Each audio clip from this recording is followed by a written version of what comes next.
Welcome to the CRAP Radio. I'm your host, Zeke Allen. We are here with Yolanda Jones, our live reporter, and the Charles Lindbergh. Hello, my name is Yolanda Jones, as you can see on my name tag. Oh wait, it's a radio show.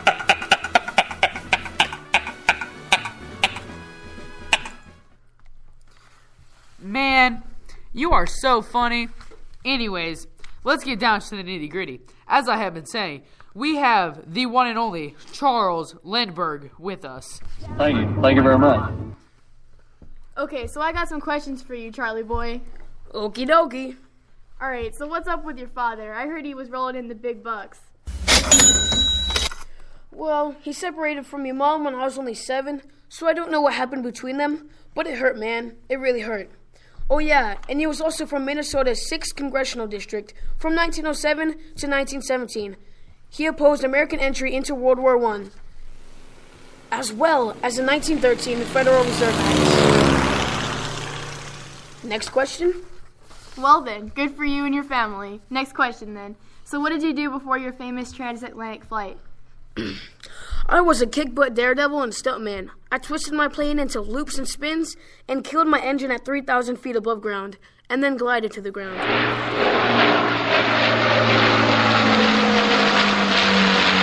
Despite my reckless and sweet nature of stunt flying, my closest brushes with death were actually during my time as a U.S. Army flyer, test pilot, and airmail pilot, when I survived a record 4 plane crashes by bailing out and parachuting to safety.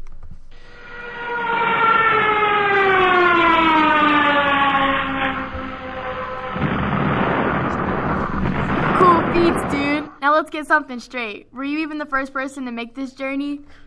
Nah, Miss Yolanda. I wish. In the years before my New York to Paris flight, dozens of other aviators completed airborne crossings of the Atlantic. Most made the journey in multiple stages or used lighter-than-air dirigibles.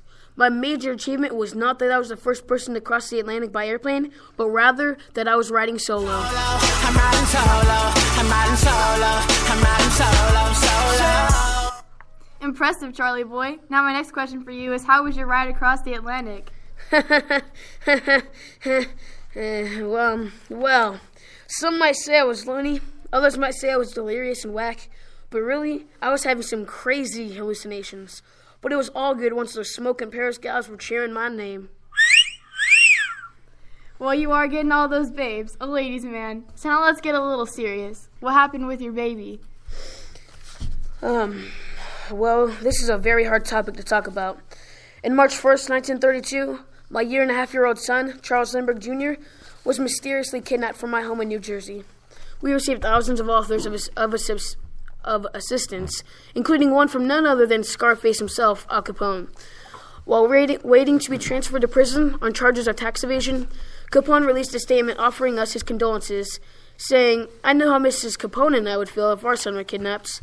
The gangster put up a $10,000 reward for information that would lead to the arrest of the perpetrators, and even proposed to use his criminal connections to help find the kidnaps in exchange for his release from jail. I did not accept the offer, but I did work with other underworld figures who claimed they had information on the crime. The search would ultimately end in tragedy when, May 1932, when the body of my murdered son was found only a few miles from my home. Well, let's cut to commercial. Have you always wanted to play your jams, but you didn't have a way to do it unless you played an old junky vinyl record? Well, have we got a deal for you? You can play the top hits of a time from a little box of music.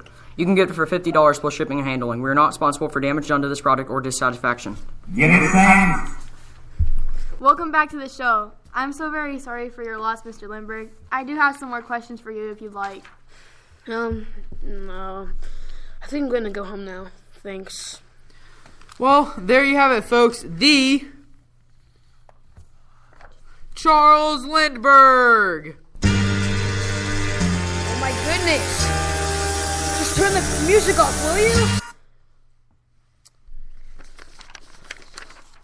Well, that concludes our CRAP Radio. Tune in next week for more live broadcasts from yours truly.